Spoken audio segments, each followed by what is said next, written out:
सुखी राजकुमार हिंदी कहानी। नगर के सबसे ऊंचे स्थान पर एक लंबे स्तंभ पर खड़ा था सुखी राजकुमार का बुत।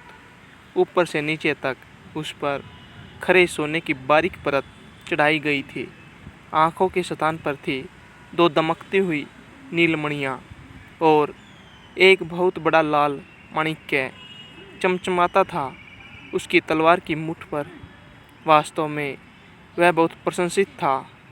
वह बात सूचक जैसा सुंदर है, एक नगर पार्षद ने कहा, जो अपने कलात्मक अभिरुचि संपन्न होने की प्रतिष्ठा अर्जित करने की इच्छा रखता था, बस अधिक लाभ का नहीं है।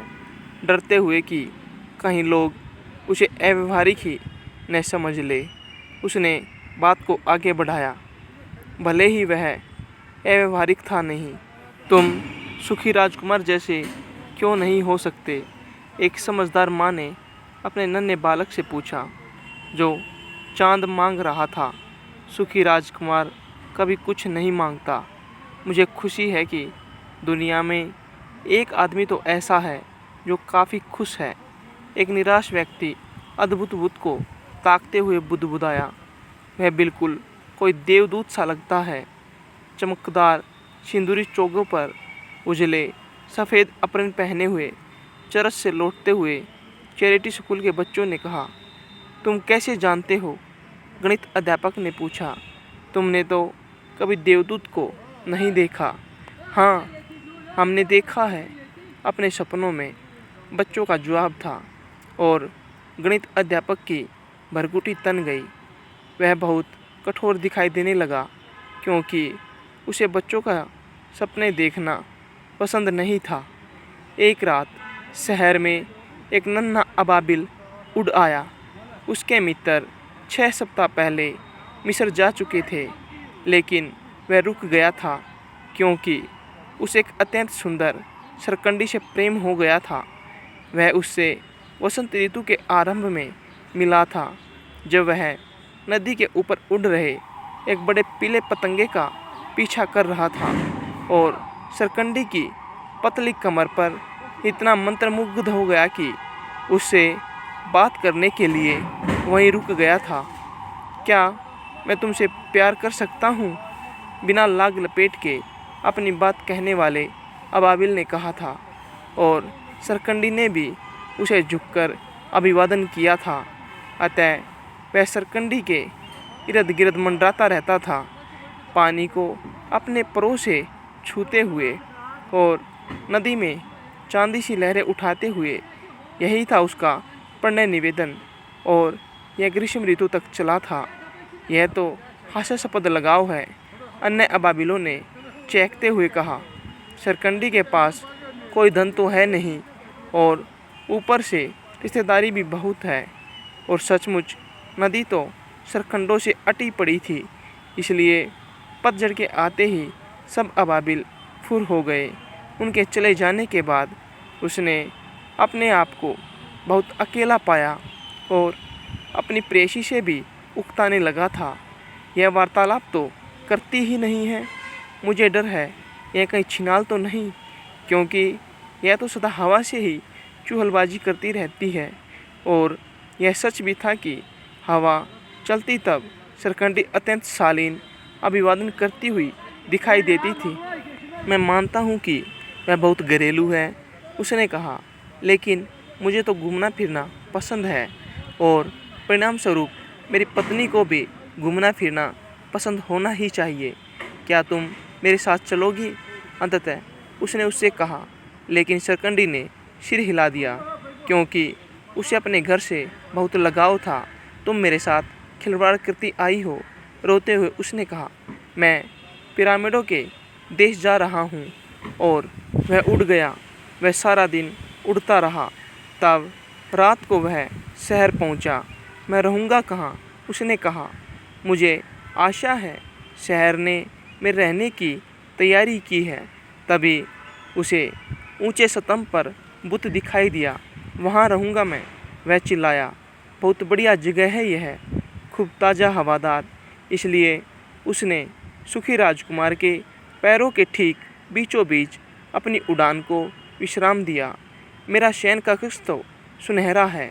चारों ओर देखते हुए उसने अपने आप से कहा और सोने की तैयारी करने लगा, लेकिन वह अपना सिर अपने पैरों में छुपाने ही वाला था कि पानी की एक बूंद उस पर गिरी। विचित्र बात है, वह चिल्लाया, आसमान में एक भी बादल नहीं, तारे चमक रहे हैं और फिर बारिश हो रही है। उत्तरी यूरोप का मौसम तो सचमुच में भयानक है।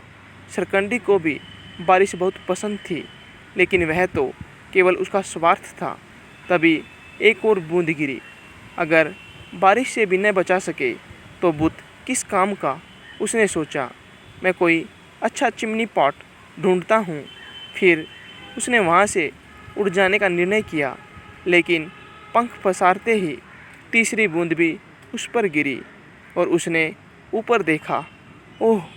सुखी राजकुमार की आंखें आंसुओं से भरी हुई थी और आंसू उसके सुनहरी गालों तक लुढ़क आए थे। चांदनी में उसका चेहरा इतना दपदपा रहा था कि अबाबिल को उस पर दया आ गई। तुम कौन हो? उसने पूछा। मैं हूँ प्रसन्न राजकुमार। फिर तुम रो क्यों रहे हो? अबाबिल ने पूछा। तुमने तो मुझे काफ़ी भिगो दिया है जब मैं जीवित था और मेरे पास मानव हृदय था। बुत ने कहा, मैं जानता भी नहीं था कि आंसू क्या होते हैं, क्योंकि मैं चिंता रहित महल में रहता था जहाँ दुख को प्रवेश की अनुमति नहीं होती। मैं दिन में अपने संगी साथियों के साथ उद्यान में खेलता रहता था और शाम को ग्रेट हॉल में नृत्य का नेतृत्व करता था। उद्यान के चारों ओर एक बहुत ऊंची दीवार थी, लेकिन मैंने कभी जानना ही नहीं चाहा कि दीवार के उस पार क्या था। मेरे आसपास सब कुछ इतना सुंदर था।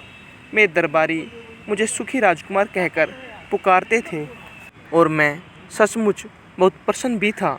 अगर आराम ही प्रसन्नता है तो मैं सुख में जिया, सुख में ही मरा भी। और अब जबकि मैं मर चुका हूँ तो उन्होंने मुझे इतनी ऊंचाई पर स्थापित कर दिया है कि मैं अपने शहर की सारी क्रूरता और दयनीयता को देख सकता हूँ। और भले ही मेरा हृदय सिक्के से निर्मित है, फिर भी मेरे पास रोने के अतिरिक्त कोई चारा ही नहीं है। क्या वह असली सोना नहीं है? अबाबिल ने अपने आप से कहा। वह इतना विनम्र था कि कोई व्यक्तिगत टिप्पणी जोर से कर ही नहीं पाता था। दूर, बुत ने अपने ऊंचे संगीतमय स्वर में अपनी बात को जारी रखते हुए कहा, बहुत दूर एक छोटी सी गली में एक छोटा सा घर है। उस घर की एक खिड़की खुली है, जिसमें से मैं एक स्त्री को मेज पर बैठे हुए देख पा रहा हूँ। उसका चेहरा छोटा और थका मांदा है। उसके खुरदुरे लाल हाथ सुइयों से हर जगह बिंधे पड़े हैं, क्योंकि वह एक दर्जिन है। वह रानी की विशेष परिचारिकाओं में सबसे सुंदर एक परिचारिका के सौटेन के चोगे, जो उसे दरबार में होने वाले नृत्य के अवसर पर पहनना है, पर उमंगों के फूल काट रही है। कमरे के कोने में एक बिस्तर पर उसका नन्हा बालक बीमार पड़ा है। उसे बुखार है और वह संतरे मांग रहा है। उसकी माँ के पास उसे देने के लिए नदी के पानी के सिवाय कुछ भी तो नहीं है, इसलिए वह रो रहा है।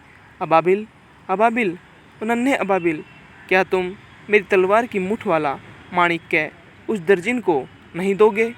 मेरे पैर तो इस आधार से बंधे हुए हैं और मैं तो हिल भी नहीं सकता। मिस्र में मेरी प्रतीक्षा हो रही है। अबाबिल ने कहा, मेरे मित्र नील नदी पर ऊपर नीचे उड़ रहे हैं और बड़े बड़े कमल फूलों से बतिया रहे हैं। जल्दी ही वे महान राजा के मकबरे में सोने चले जाएंगे। राजा अपने रग रोगन किए हुए ताबूत में लेटा हुआ है। वह पीले वस्त्रों में लिपटा हुआ है। उसके सारे शरीर पर जड़ी बूटियों का लेप किया गया है। उसके गले में हल्के पीले संगेसब की माला है और उसके हाथ मुरझाए हुए पत्तों जैसे हैं। अबाबिल, नन्हे अबाबिल, राजकुमार बोला, क्या तुम एक रात मेरे साथ नहीं रुकोगे और मेरे संदेशवाहक नहीं बनोगे? वह बालक इतना प्यासा है और माँ इतनी उदास है। मुझे नहीं लगता कि मुझे बालक अच्छे लगते हैं। अबाबिल बोला, पिछली गर्मियों में मैं नदी के किनारे ठहरा हुआ था। वहाँ चक्की वाले के 2 अशिष्ट बालक थे जो हमेशा मुझे पत्थर मारते रहते थे। वे कभी मुझे चोट तो नहीं पहुँचा पाए। बेशक हम अबाबिल कहीं ज़्यादा अच्छे उड़ लेते हैं, और मैं तो हूँ भी एक ऐसे परिवार से जो अपने फुर्तीलेपन के लिए प्रसिद्ध है, परंतु फिर भी हमें पत्थर मारना निरादरपूर्ण तो है ही। परंतु प्रसन्न राजकुमार इतना उदास दिखाई देने लगा कि अबाबिल भी दुखी हो गया। सर्दी बहुत है यहाँ, उसने कहा, लेकिन मैं एक रात तुम्हारे साथ रुकूंगा और तुम्हारा संदेशवाहक बनूंगा। शुक्रिया नन्हे अबाबिल, राजकुमार ने कहा। अबाबिल ने राजकुमार की तलवार से माणिक्य निकाला, उसे चोंच में दबाए शहर की छतों के ऊपर से होता हुआ उड़ गया। वह चर्च के ऊंचे बुर्ज के पास से गुजरा जहां देवदूत सफ़ेद कांच में प्रतिमाबद्ध थे। वह राजमहल के ऊपर से गुजरा और उसे नृत्य की ध्वनियाँ सुनी। एक सुंदर लड़की अपने प्रेमी संग बालकनी पर आई। कितने अद्भुत हैं सितारे, उसने कहा, और कितनी अद्भुत है प्रेम की शक्ति। मुझे उम्मीद है कि शाही नृत्य के लिए मेरी पोशाक समय पर तैयार हो जाएगी। लड़की ने उत्तर दिया, मैंने उस पर उमंगों के फूल काटने के लिए कहा है, लेकिन दर्जी ने सुस्त भी तो बहुत होती है। वह नदी के ऊपर से गुजरा जहाँ नौकाओं के मस्तूलों पर लालटेनें लटके हुए थे। वह यहूदियों की बस्ती के ऊपर से गुजरा जहाँ मोल भाव करते हुए यहूदी तांबे के तराजुओं में धन तोल रहे थे, और अंततः वह उस दरिद्र घर में आ पहुँचा। उसने अंदर देखा। बुखार में तपा हुआ वह बालक अपने बिस्तर पर छटपटा रहा था, और माँ गहरी नींद में थी क्योंकि वह थकावट से चूर थी। उछलकर वह भीतर चला गया और उसने बड़ा माणिक्य दर्जिन के अंगुस्ताने के पास रख दिया। फिर होले से वह बालक के तपते हुए सिर पर अपने पंखों से हवा देते हुए उसके बिस्तर के इर्द गिर्द उड़ने लगा। कितना आराम मिल रहा है मुझे, बालक ने कहा। मैं ज़रूर अच्छा हो जाने वाला हूँ। और वह मीठी नींद सो गया। अबाबिल फिर उड़ा और सुखी राजकुमार के पास लौट आया। उसने जैसा किया राजकुमार को बता दिया। यह विचित्र है, उसने कहा, इतनी सर्दी है लेकिन मैं अपने आप को गर्म अनुभव कर रहा हूँ।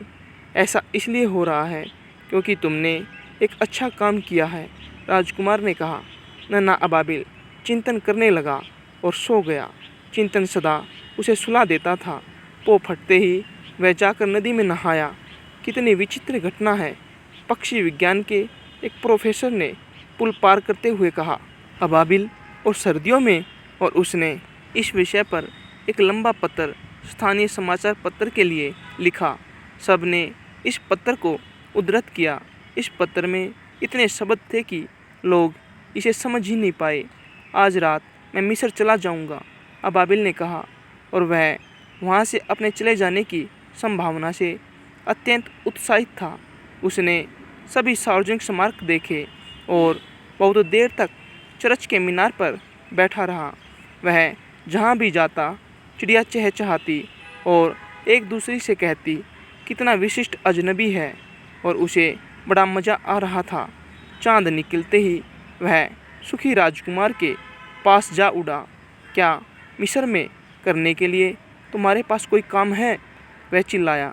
मैं अभी जाने वाला हूँ, अबाबिल, नन्हे अबाबिल, क्या तुम एक और रात मेरे साथ नहीं रुकोगे? मैं मिस्र में प्रतीक्षित हूँ, अबाबिल ने उत्तर दिया। कल मेरे मित्र दूसरे महाजल प्रपात को उड़ जाएंगे। दरियाई घोड़ा नरकुलों में आराम करता है, और एक बहुत बड़े ग्रेनाइट सिंहासन पर मेनाक देवता बैठते हैं। रात भर वे सितारों पर दृष्टि रखते हैं, और सूर्योदय होते ही वे आनंद के मारे चिल्ला उठते हैं और फिर चुप्पी साध लेते हैं। दोपहर को पीले शेर नदी के किनारे पानी पीने आते हैं। उनकी आंखें हरी लहसुनिया की तरह होती हैं, और उनका गर्जन झरने के गर्जन से भी ऊंचा होता है। अबाबिल, नन्हे अबाबिल, शहर से बहुत दूर एक घर की सबसे ऊपरी मंजिल पर मुझे एक युवक दिखाई दे रहा है। वह कागजों से अटी एक डेस्क पर झुका हुआ है और पास ही एक गिलास में मुरझाए हुए नील पुष्प है। उसके बाल भूरे और घुंघराले हैं। उसके होंठ अनार से लाल है। उसकी आंखें बड़ी बड़ी और स्वप्नीली है। वह मंच निर्देशक के लिए एक नाटक पूरा करने का प्रयास कर रहा है, लेकिन सर्दी के मारे वह और लिख पाने में अक्षम है। उसके कमरे में आग भी नहीं है और भूख ने उसे मूर्छित कर दिया है। मैं एक रात और तुम्हारे साथ रुक जाऊंगा, सचमुच अच्छे दिल वाले अबाबिल ने कहा। क्या मैं दूसरा माणिक्य उसे भी दे दूं? अफसोस, अब मेरे पास दूसरा माणिक्य नहीं है, राजकुमार ने कहा। अब तो मेरे पास बस आंखें ही बची है। वे भारत से हजारों वर्ष पूर्व आयातित दुर्लभ नीलमणियों से निर्मित है। तुम एक निकालो और उसके पास ले जाओ। वह इसे जौहरी को बेच देगा, अपना खाना और आग खरीदेगा और अपना नाटक पूरा कर लेगा। प्यारे राजकुमार, अबाबिल ने कहा, मैं यह नहीं कर सकता, और वह रोने लगा। अबाबिल, नन्हे अबाबिल, राजकुमार ने कहा, मेरे आदेश का पालन करो। अबाबिल ने राजकुमार की एक आंख निकाली और छात्र की दुछती की ओर उड़ गया। अंदर जाना बहुत आसान था, क्योंकि छत में एक सुराग था, जिससे होते हुए वह तेजी से कमरे में चला गया। युवक ने अपना सिर अपनी बाहों में दे रखा था, इसलिए वह पंछी के पंखों की फड़फड़ाहट नहीं सुन पाया, और जब उसने सिर उठाया तो मुरझाए हुए नील पुष्पों में पड़ी नीलमणि को देखा। मेरी पहचान बनने लगी है, वह चिल्लाया। यह किसी महान प्रशंसक ने भिजवाई है। अब मैं अपना नाटक पूरा कर सकता हूँ। और वह बहुत प्रसन्न दिखाई दिया। अगले दिन अबाबिल उड़कर बंदरगाह जा पहुँचा। वह एक बड़े समुद्री जहाज़ के मस्तूले पर बैठ गया और नाविकों को बड़े रस्सों की सहायता से बड़ी बड़ी अलमारियों को ढोते हुए देखता रहा। हर अलमारी के ऊपर आते ही वे हंस पुकारते थे, मैं मिस्र जा रहा हूँ। अबाबिल ने उन्हें पुकार कर कहा, लेकिन किसी ने ध्यान नहीं दिया, और चाँद निकलते ही वह सुखी राजकुमार के पास लौट गया। मैं तुम्हें अलविदा कहने आया हूँ, उसने राजकुमार को पुकार कर कहा। अबाबिल, नन्हे अबाबिल, क्या तुम एक और रात मेरे साथ नहीं रुकोगे? आजकल सर्दियाँ हैं, अबाबिल ने उत्तर दिया, और बहुत जल्दी ही जमा देने वाली बर्फ़ भी यहाँ गिरने वाली है। मिस्र में खजूर के हरियाले पेड़ों पर गर्म धूप होती है, और घड़ियाल कीचड़ में लेटे लेटे अपने आसपास को सुस्ती से निहारते रहते हैं। मेरे साथी बालबेग के मंदिर में घोंसला बना रहे हैं, और गुलाबी और सफ़ेद बतखें उन्हें देखकर एक दूसरे से गुटरगू की भाषा में बतिया रही है। प्यारे राजकुमार, अब मुझे तुम्हें छोड़कर जाना ही होगा, लेकिन मैं तुम्हें कभी नहीं भूलूंगा, और अगली वसंत ऋतु में मैं तुम्हारे लिए उनकी जगह जो तुमने बांट दिए हैं 2 खूबसूरत जवाहर वापस लाऊंगा। माणिक्य होगा लाल गुलाब से भी लाल, और नीलमणि होगी महासागर सी नीली। नीचे वाले भवन समूह में सुखी राजकुमार ने कहा। माचिस बेचने वाली एक नन्ही बच्ची खड़ी है। उसकी माचिसें उसके हाथ से छूटकर गंदी नाली में गिरकर खराब हो गई है। उसका पिता उसे पीटेगा अगर वह कुछ पैसे अपने घर नहीं ले जा सकेगी, और वह रो रही है। उसके पास बूट या जुराबे भी नहीं है, और उसका नन्हा सिर भी नंगा है। मेरी दूसरी आँख निकालो और उसे दे दो। उसका पिता उसे पीटेगा नहीं। मैं तुम्हारे साथ एक रात और ठहर जाऊंगा, अबाबिल ने कहा, लेकिन मैं तुम्हारी आँख नहीं निकाल सकता। तब तो तुम बिल्कुल अंधे हो जाओगे। अबाबिल, नन्हे अबाबिल, राजकुमार ने कहा, मेरे आदेश का पालन करो। उसने राजकुमार की दूसरी आँख निकाल ली और उसे लेकर तेजी से नीचे की ओर उड़ गया। एक झपट्टे में उसने नीलमणि बच्ची के हाथ में सरका दी। कितना सुंदर कांच का टुकड़ा है, कहते हुए बच्ची चिल्लाई और हंसती हंसती अपने घर को भाग गई। अबाबिल फिर राजकुमार के पास लौट आया। अब तुम अंधे हो, उसने कहा, इसलिए मैं सदा तुम्हारे साथ रहूँगा। नहीं नन्हे अबाबिल, बेचारे राजकुमार ने कहा, तुम्हें अवश्य मिस्र को चले जाना चाहिए। मैं सदा तुम्हारे साथ रहूँगा कहकर अबाबिल राजकुमार के पैरों पर सो गया। अगले सारे दिन वह राजकुमार के कंधे पर बैठा रहा और उसे अपनी देखी हुई अद्भुत जगहों की कहानियाँ सुनाता रहा। उसने उसे नील नदी के लाल बुगलों के बारे में बताया जो खड़े रहकर अपनी चोंच से सुनहरी मछलियाँ पकड़ते रहते हैं। स्फिंक्स के बारे में बताया जो संसार सा पुराना है, रेगिस्तान में रहता है और सर्वज्ञ है। व्यापारियों के बारे में बताया जो अपने ऊँटों के साथ साथ अपने हाथों में तड़मणियों की मालाएं लिए चलते हैं। और चांद के पर्वतों के राजा के बारे में बताया जो आबनूस जैसा काला है और एक बहुत बड़े कांच की आराधना करता है। खजूर के पेड़ पर सोने वाले एक बड़े हरे सांप जिसके पास उसका पेट भरने के लिए 20 पुजारी है जो उसे शहद सने केक खिलाते हैं के बारे में बताया। और एक बड़ी झील के बड़े बड़े चौड़े पत्तों पर तैरने वाले बोनों के बारे में बताया जो सदा तितलियों के साथ युद्धरत रहते हैं। प्यारे नन्हे अबाबिल, राजकुमार ने कहा, तुम मुझे बहुत अद्भुत बातें बता रहे हो, लेकिन कोई रहस्य दुख से बड़ा नहीं है। मेरे नगर के ऊपर उड़ो नन्हे पंछी और बताओ कि वहाँ तुमने क्या देखा। अतः महानगर के ऊपर उड़ा अबाबिल और उसने रईसों को अपने घरों में मौज मस्ती करते हुए देखा, जबकि भिखारी द्वारों पर खड़े थे। वह अंधेरी गलियों में उड़ा और उसने काली गलियों को निरुत्साहित निहारते भूखे बच्चों के सफ़ेद चेहरे देखे। पुल के कमानीदार रास्तों में स्वयं को गर्म रखने की कोशिश में एक दूसरे से लिपटे हुए नन्हे बालक देखे। कितनी भूख लगी है हमें, उन्होंने कहा। तुम यहाँ नहीं लेटोगे, चौकीदार चिल्लाया और वे बारिश में भटकने लगे। अबाबिल वहाँ से उड़ा और उसने जो देखा था राजकुमार को बता दिया। मुझ पर खरे सोने की परत चढ़ी है, राजकुमार ने कहा। एक परत ले जाओ और उसे सब गरीबों में बांट दो। जीवित लोग सदा यह सोचते हैं कि स्वर्ण उन्हें सुखी बना सकता है। राजकुमार के काफ़ी बदसूरत और दूसर दिखाई देने तक अबाबिल ने खरे सोने की परत निकाली और परत दर परत गरीबों में बांट दी। बच्चों के चेहरे और भी गुलाबी हो गए। वे हंसते हुए गलियों में खेलने लगे। अब हमारे पास रोटी है, वे चिल्लाए। और फिर बर्फ़ पड़ गई और बर्फ़ के साथ आया कोहरा। गलियां चांदी की सी बनी हुई प्रतीत होने लगी।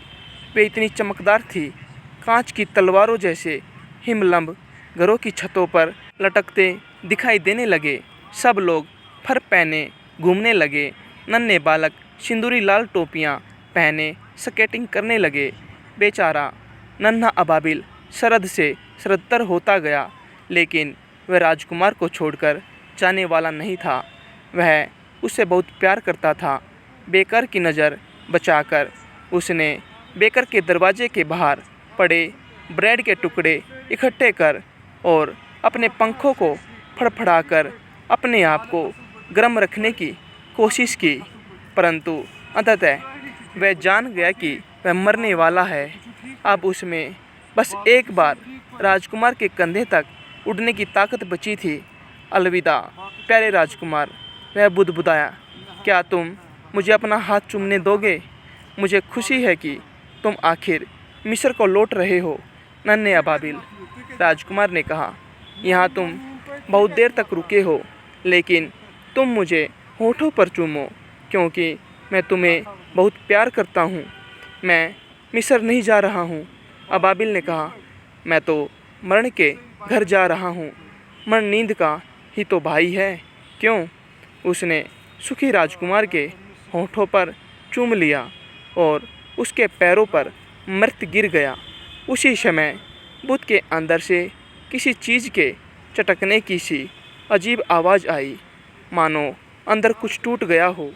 तथ्य तो यह है कि शीशे से निर्मित दिल के चटक कर 2 टुकड़े हो गए थे।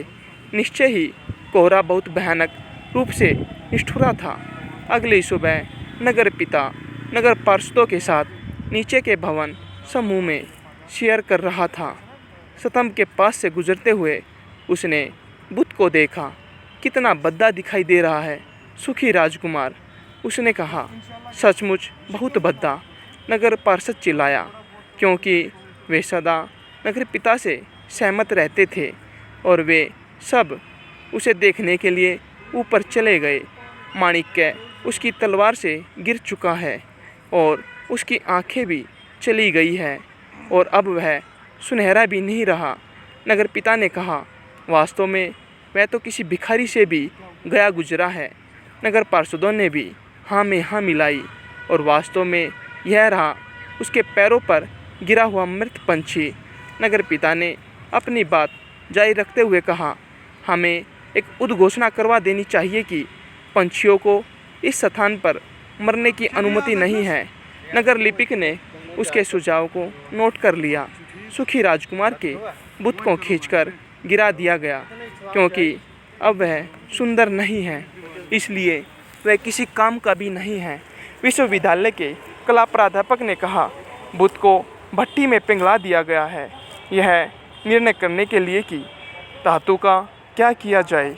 नगर पिता ने निगम की एक मीटिंग बुलवाई। बेशक हमें एक और बुत खड़ा करना होगा, उसने कहा, और यह बुत मेरा अपना होगा, मेरा होगा। प्रत्येक नगर पार्षद ने बारी बारी से कहा और वे झगड़ने लगे। मैंने आखिरी बार जब उन्हें सुना था तो वे अभी झगड़ ही रहे थे। कितना अद्भुत बात है, ढलाई खाने के कर्मियों के निरीक्षक ने कहा, यह शीशे से निर्मित टूटा हुआ दिल भट्टी में नहीं पिघल सकता, हमें इसे फेंक देना होगा। और उन्होंने उसे धूल के ढेर पर फेंक दिया, जहाँ मृत अबाबिल भी पड़ा हुआ था। मुझे नगर से 2 अमूल्य वस्तु लाकर दो, परमेश्वर ने अपने देवदूत से कहा, और देवदूत ने परमेश्वर को शीशे का दिल और मृत पंछी लाकर दे दिया। तुमने बिल्कुल सही चयन किया है, परमेश्वर ने कहा। स्वर्ग के मेरे उद्यान में सदा गाता रहेगा यह नन्हा पंछी, और मेरे स्वर्ण नगर में मेरा गुणगान करेगा सुखी राजकुमार।